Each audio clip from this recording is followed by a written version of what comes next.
Abran su Biblia, por favor, en el libro de Levíticos, capítulo 23. Es el tercero en línea de las Sagradas Escrituras. Pueden sentarse. Pueden sentarse. Solamente quiero que lo abran ahí porque voy a hacer un comentario como introducción. Entonces, en el libro de Levítico, capítulo 23, ahí abran la Biblia. Levítico 23. Ahí están registradas lo que llaman las fiestas solemnes del Señor. O como está aquí en el título, las fiestas solemnes. Algunos lo aparecen como fiestas solemnes de Israel. Y yo le voy a recomendar a todos ustedes que por favor hagan un estudio personal de este capítulo, porque aunque hay 7 fiestas registradas aquí, según la mayoría, yo apenas voy a mencionar 2. De las 7 voy a medio hablar de 2, porque si yo quisiera estudiar este capítulo, solamente el capítulo 23, yo pienso que duraría algunos meses. Algunos durarían hasta años estudiando solo este capítulo. ¿Qué tal si estudiamos toda la Biblia? Llegamos a viejito y todavía estamos en pañales. Por eso es importante que estudiemos personalmente la palabra de Dios. Hay algunas iglesias que tienen un servicio semanal que lo llaman estudio bíblico, así como está el culto de oración, está un culto que lo llaman estudio bíblico. Y los creyentes solamente esperan ir a ese culto para estudiar la Biblia, pero no debe ser así. Nosotros debemos todos los días que podamos estudiar las Sagradas Escrituras. Y si es posible hacerlo en familia, como lo recomienda el libro de la ley, que le fue entregado a Moisés para el pueblo de Israel, de estudiar las Escrituras en familia. Una práctica que hoy en día no se hace, pero anteriormente aquí en los Estados Unidos se hacía. Por eso es que usted quizás en la escuela, en la universidad o en el trabajo va a encontrar a un anglosajón o afroamericano que viene de 6ª generación de creyentes, ¿ve? Porque sus antepasados hacían lo que llaman el culto familiar o altar familiar. Hoy en día algunos que lo practican lo llaman devocional, pero eso nos garantiza que nuestra próxima generación no se pierda, que van a ser hombres y mujeres creyentes. No como hoy en día que muchos tienen sus generaciones hasta ateos, incrédulos, pecadores y paganos, borrachos, drogadictos y pare de contar. Como dice por ahí, pare de sufrir. Porque no han practicado el estudio en familia. Pero como yo dije, el libro de la ley recomienda hacer estudios de la Biblia y el mismo Señor Jesucristo en Mateo capítulo 5 nos recomienda estudiar la Biblia. Cuando dice, escudriñar las Escrituras. Y escudriñar es estudiar o investigar. O sea, que no es cuestión de leer abuelo de pájaro, sino vamos a ver qué dice aquí, qué significa. Porque la Biblia es una perfecta armonía. Ya se va a dar cuenta que es así. Escudriñad las Escrituras, porque a vosotros os parece que en ellas encontraréis la vida eterna. Si alguien quiere ser salvo y gozar de la vida eterna, tiene que ponerse frente a las Sagradas Escrituras o poner sus oídos atentos a la palabra de Dios. Y luego dice, y ellas, ¿quiénes? Las Escrituras, son las que dan testimonio de mí. Entonces, si alguien quiere conocer quién es Jesús, tiene que escudriñar las Escrituras, tiene que estudiarla, tiene que investigarla. Por eso yo le estoy hablando de esto, porque el capítulo 23, donde están las fiestas solemnes del Señor, son fiestas que fueron dadas por Dios a Moisés para entregárselas a su pueblo por dos razones, para Israel, ¿no? Una, por un hecho histórico y otra por un hecho profético. El Señor quería que Israel recordara cómo fue que ellos fueron salvos de la esclavitud de Egipto, cómo fue que ellos salieron de ahí por medio de una mano poderosa por la mano poderosa del Señor. Y también las otras fiestas es para que cuando ustedes disfruten de lo que les he prometido, como es la tierra de Canaán, que fluyen leche y miel, en las primeras cosechas, ustedes puedan entonces practicar esto y esto y esto y esto, como recordatorio y como agradecimiento. Entonces es un hecho histórico para Israel, pero también basado a un hecho profético, que habían cosas que no habían sucedido, pero le iba a suceder. Y así como para Israel estas fiestas significa algo histórico y profético, también para los cristianos tiene un significado histórico y también un significado profético. Quiere decir que aquí está la historia nuestra, la historia de Israel, la historia nuestra, pero también el mapa profético para Israel y el mapa profético para nosotros, la iglesia. Ya que lo que usted lee en el Antiguo Testamento no es otra cosa que la sombra de lo que había de venir. Y lo que había de venir es Cristo.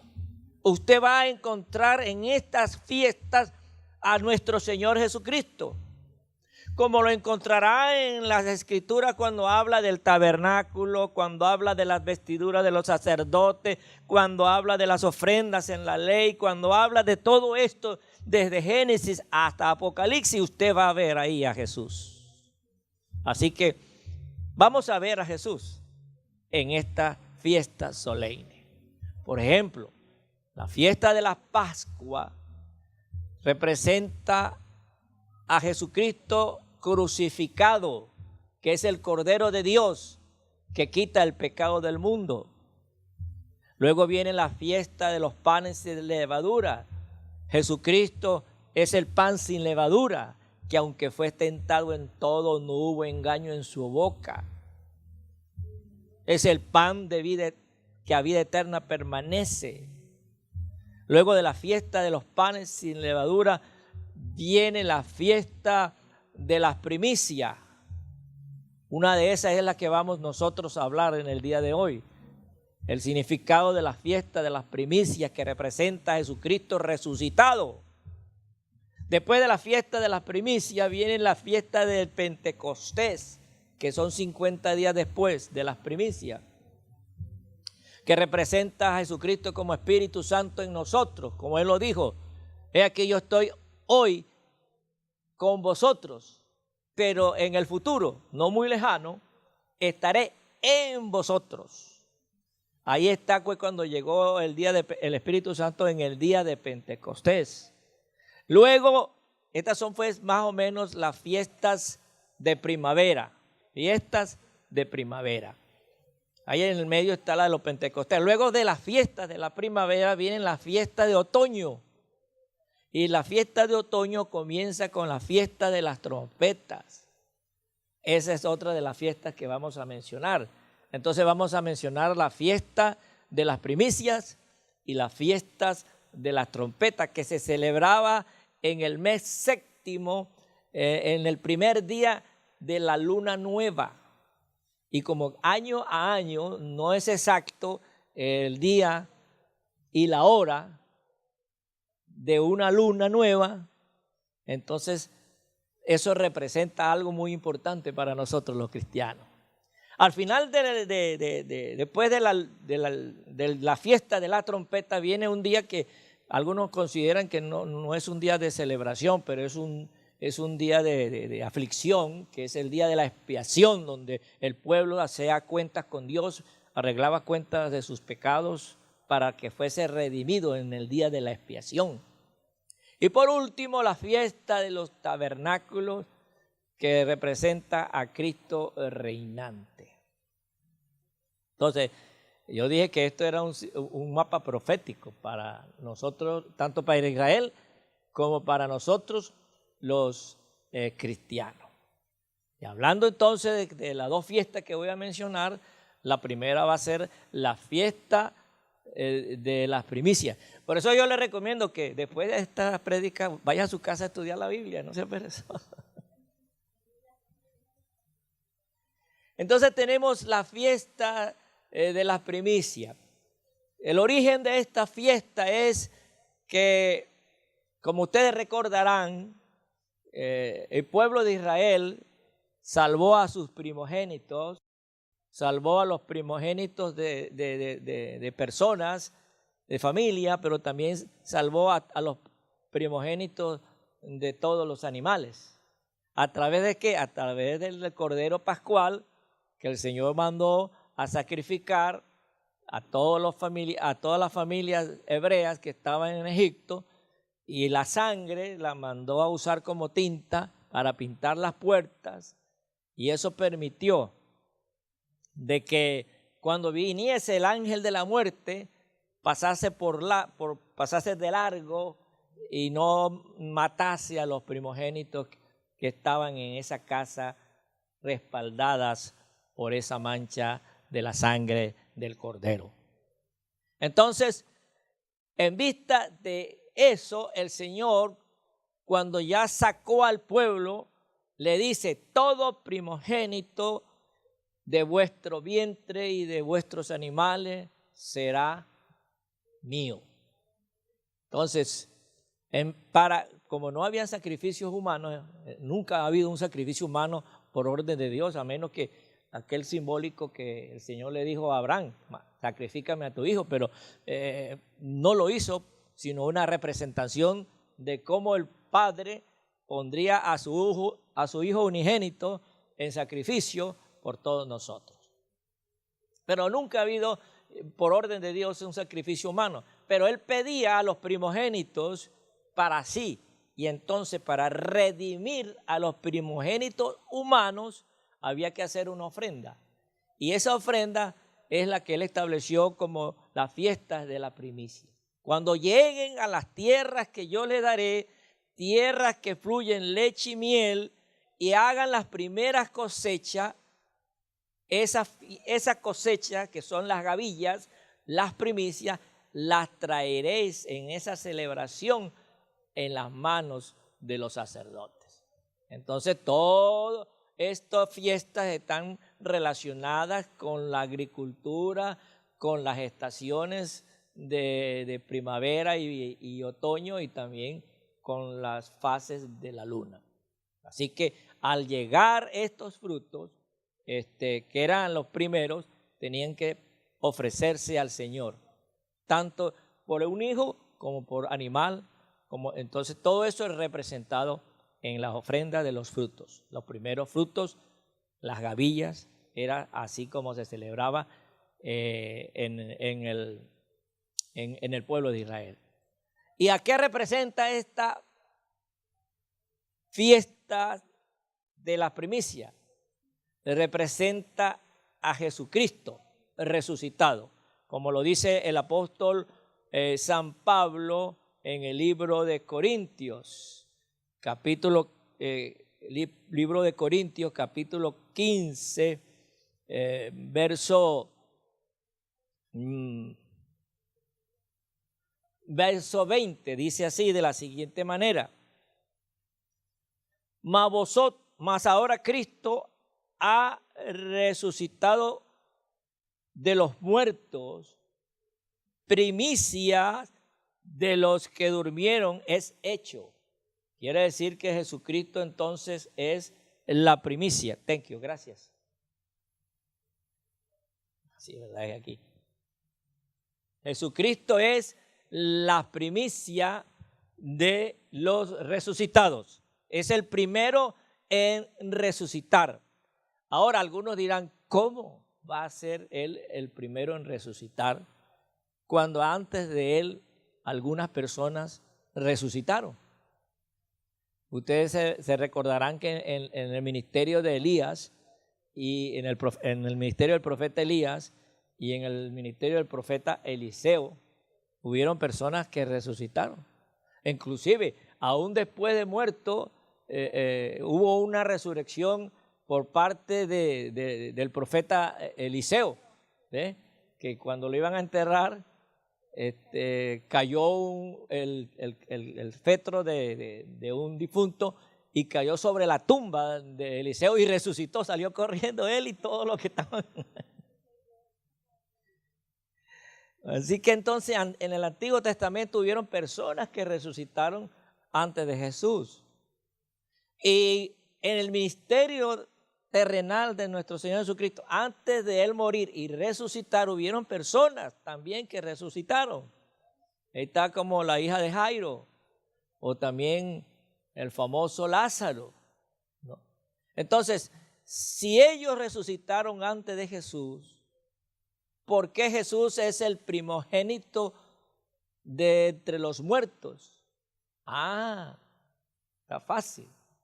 Porque todos ellos resucitaron con ese cuerpo terrenal que heredaron de la naturaleza caída de Adán, que fue hecha por voluntad de hombre y por voluntad de mujer y por voluntad de hombre. Es un cuerpo carnal, un cuerpo destructible, un cuerpo corruptible. Todos ellos resucitaron con ese mismo cuerpo. Por eso Pablo, cuando habla de la resurrección en este capítulo, dice de que cuando Cristo resucitó, los sepulcros de muchos santos se abrieron y resucitaron y fueron y se presentaron a sus familiares. Y dice, y muchos de ellos todavía están con nosotros. ¿Qué significa eso? Que muchos de esos que resucitaron luego se enfermaron, se murieron por un accidente o alguien los mató. Es decir, que todos los resucitados antes de Cristo resucitaron igual con el cuerpo que nacieron. Un cuerpo, como lo dije yo, terrenal, un cuerpo humano, un cuerpo carnal, un cuerpo débil bajo las leyes del pecado. En cambio, Cristo no resucitó con ese cuerpo. Cristo resucitó con un cuerpo glorificado, un cuerpo celestial, un cuerpo indestructible. Por esa razón es que es considerado Jesucristo como la primicia de los resucitados, porque Él es el primero en resucitar de esta manera. No resucitó para morir después, sino resucitó para vivir eternamente y para siempre.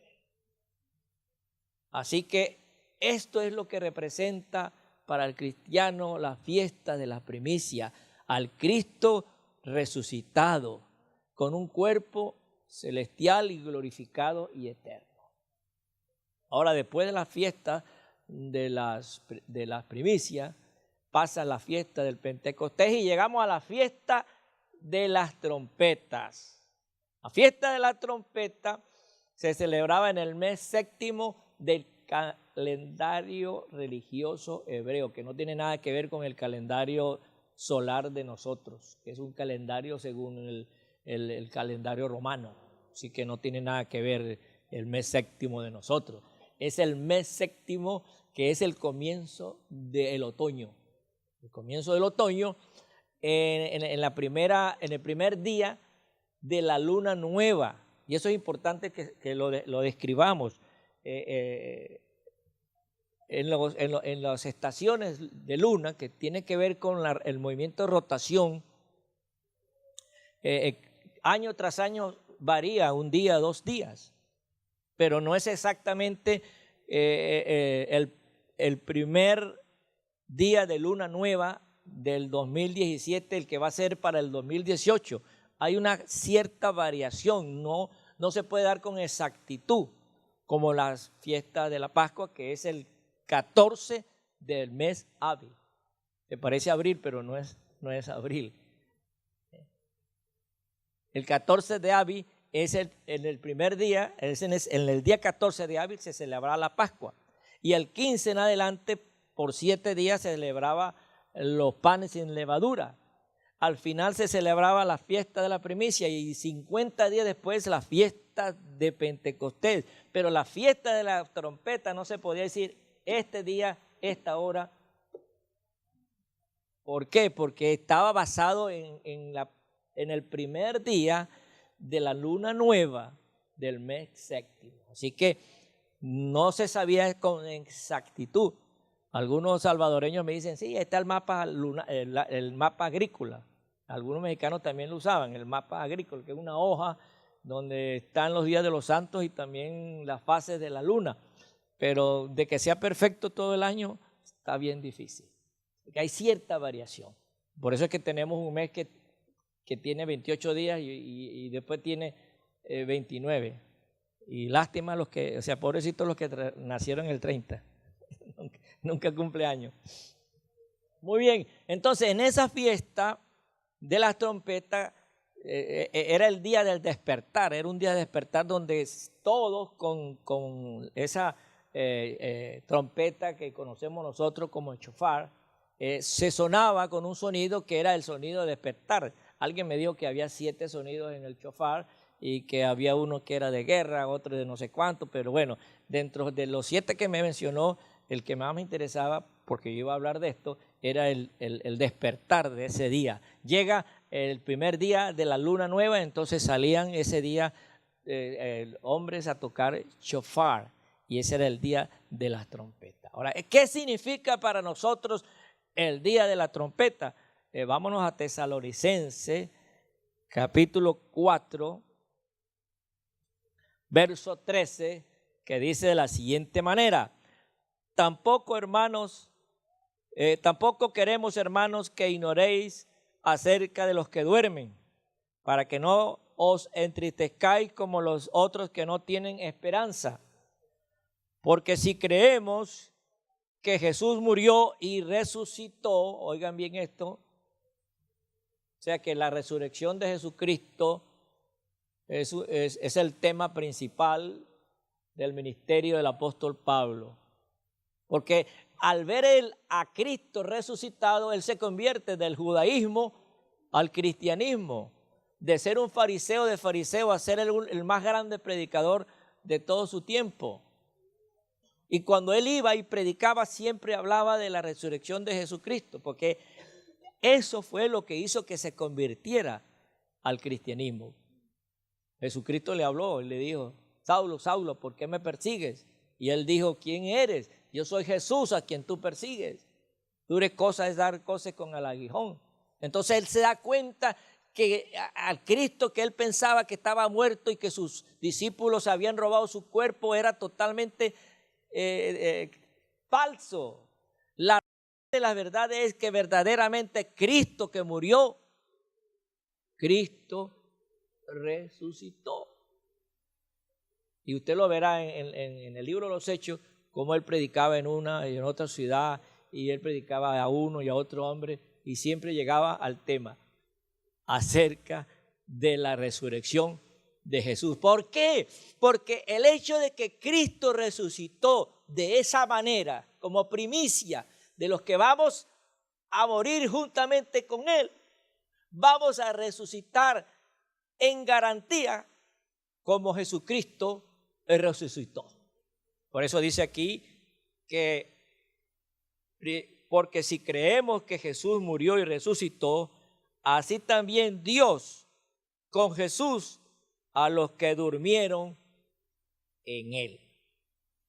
Por lo cual os decimos esto en palabra del Señor, que nosotros, los que vivimos, que hubiésemos quedado hasta la venida del Señor, no precederemos a los que duermen. Y este es lo que yo quiero que lo lean. Verso 16. Porque el Señor mismo, con voz de mando, con voz de arcángel y con trompeta de Dios. ¿Qué estamos hablando? A fiestas de las trompetas. Es el sonido del despertar.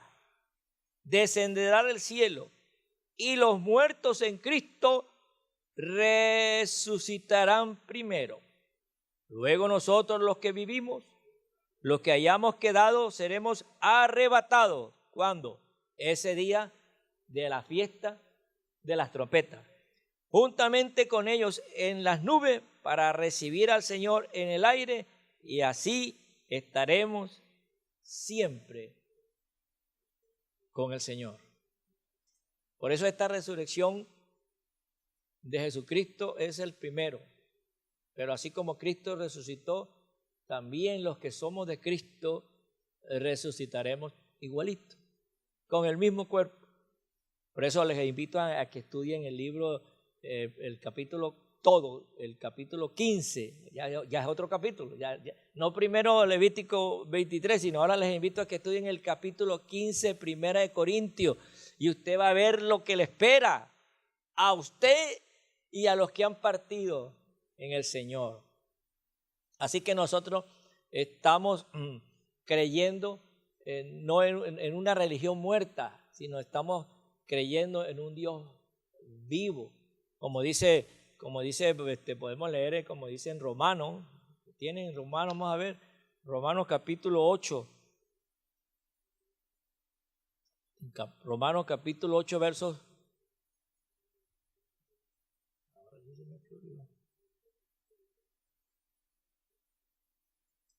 Dice el verso 19, porque el anhelo ardiente de la creación es el aguardar, ¿qué cosa? La manifestación ¿de quién? El día de las trompetas. Porque la creación fue sujeta a vanidad, no por su propia voluntad, sino por causa del que la sujetó en esperanza. Eso es el Altísimo Soberano. Porque también la creación misma será liberada de la esclavitud de la corrupción a la libertad gloriosa de los hijos de Dios. El día de la trompeta se manifestará todo esto.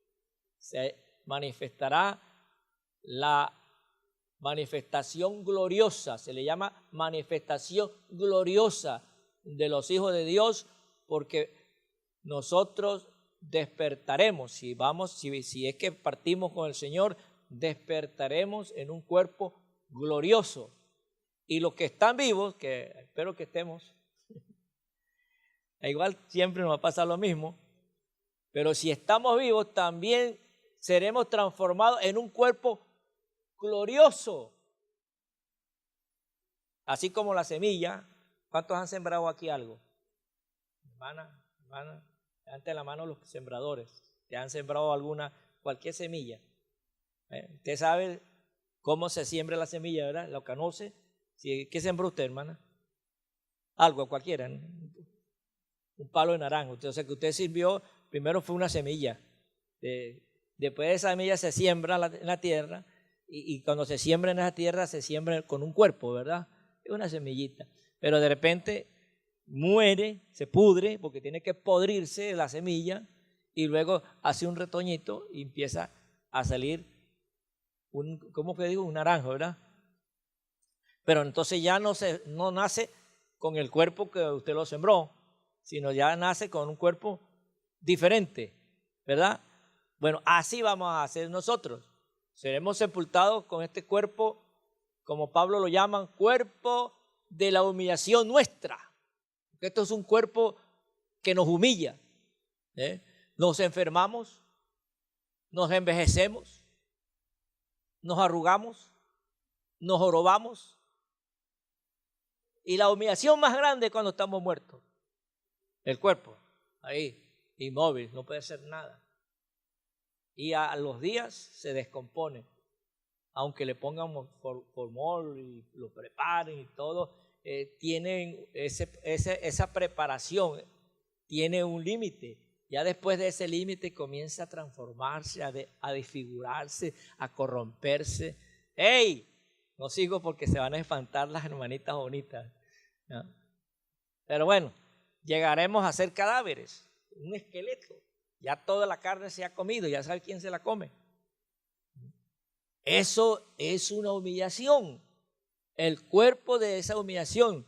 Pero para los hijos de Dios no importa, porque pronto al sonar la trompeta, al oír la voz de Dios, nos levantaremos en un cuerpo glorificado o nos transformaremos en un cuerpo glorificado y no nos vamos a enfermar, no nos vamos a envejecer, no va a ser destructible, no vamos a tener la ley del pecado, sino vamos a tener la ley de Dios en nuestro cuerpo, en nuestra alma, o lo que tengamos en ese tiempo.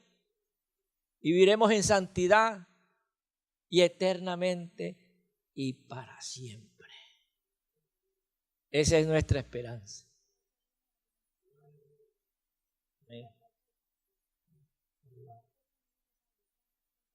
Alguien me dijo, pues yo he estudiado muy poco de esto de las trompetas, pero alguien me dijo que habían 7. Y yo le dije, no, yo no quiero saber cuántas ni cuáles son, yo quiero saber una sola, que era el sonido del despertar, ¿sí? Porque como yo dije al principio, si nos ponemos a estudiar la Biblia, hay gente que dura días estudiando sobre un versículo, hay gente que dura semanas, meses, y hay gente que dura hasta años en un pedacito de la Biblia. Estudien la Biblia, hermano. Así que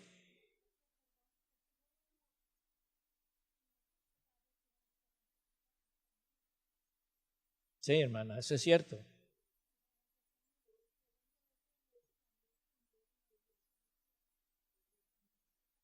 ¿Y lo suena? Ay, bueno, suénelo, déselo ahí, hermano pastor, para que suene. Son diferentes.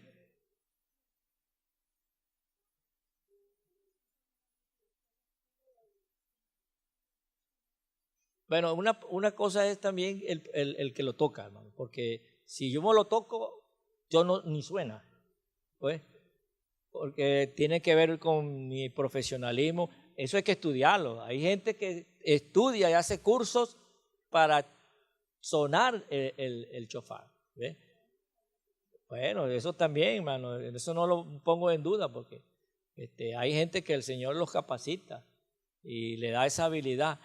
A mí no me la ha dado ni para cantar ni para tocar, hermano. Entonces, yo me deleito de las personas que tocan el chofar. Entonces, gracias por la pregunta y su inquietud, hermano. Lástima que yo, pues, no le sé nada ni de re mayor ni nada de eso, pero lo importante para mí ha sido el saber que un día la trompeta sonará y el que la va a tocar es el mismo Señor Jesucristo. Y Él lo dijo, vienen días y el día ha llegado o el día llegará cuando los muertos oirán su voz y nos levantaremos en gloria.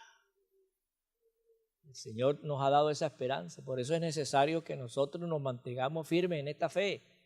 No nos desviemos de esta fe ni a la derecha ni a la siniestra. Si el diablo nos presenta una tentación, por muy deliciosa que parezca, eso no es comparable con la gloria que se ha de manifestar en nosotros.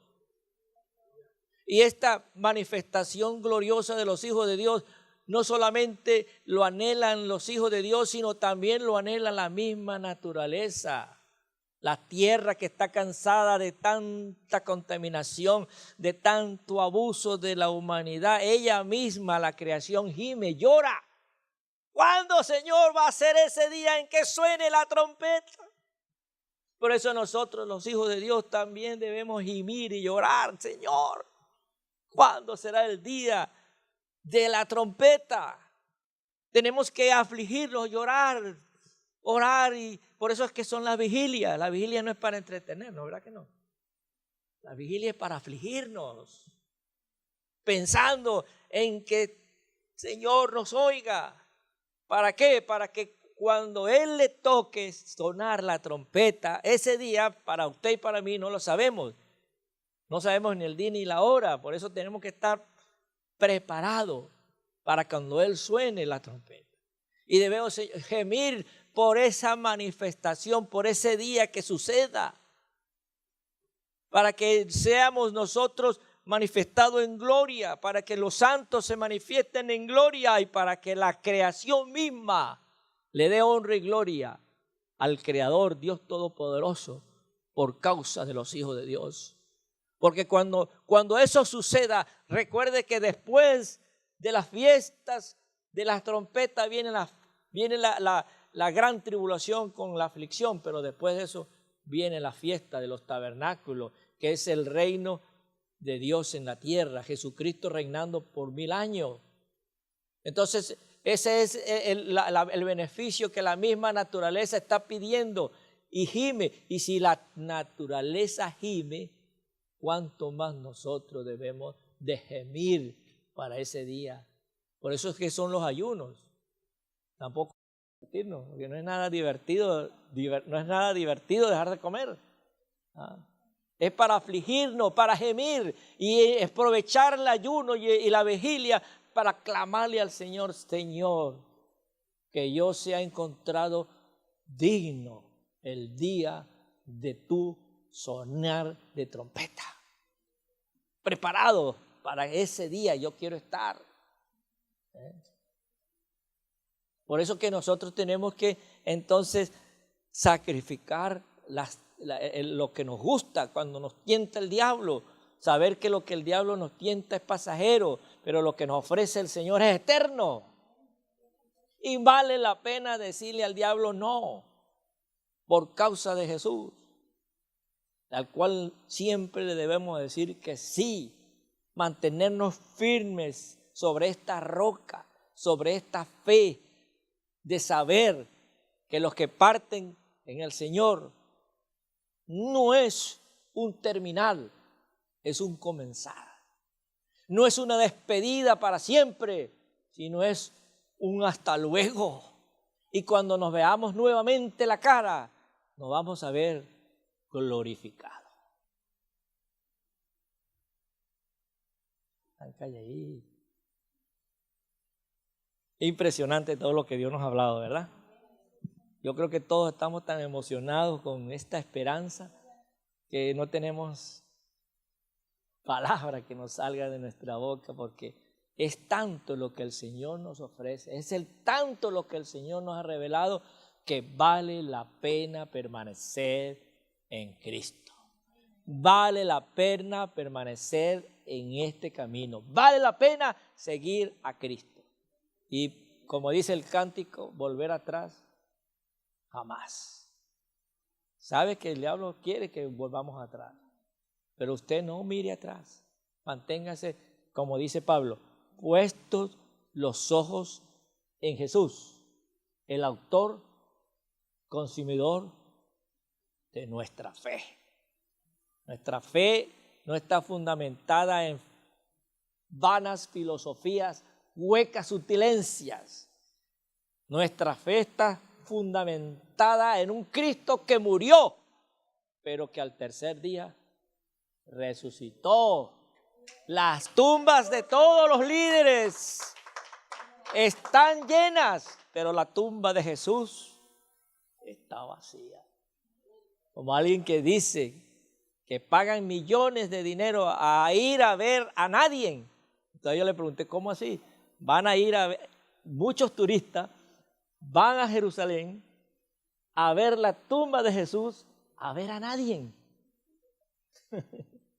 Porque Él resucitó y no está ahí. Bendito sea el Señor. Que la honra y la gloria sea para Él y la bendición para cada uno de nosotros. Pueden pararse, por favor, ahora sí, y darle gracias a Dios por esta fe, darle gracias a Dios por esta esperanza, darle gracias a Dios porque nosotros estamos creyendo en un Dios que cumple su promesa y que nos ha revelado en todas las Escrituras que nosotros pronto, muy pronto, lo vamos a ver. Y cuando lo veamos, despertaremos a su semejanza, porque seremos como Él, porque le veremos tal como es.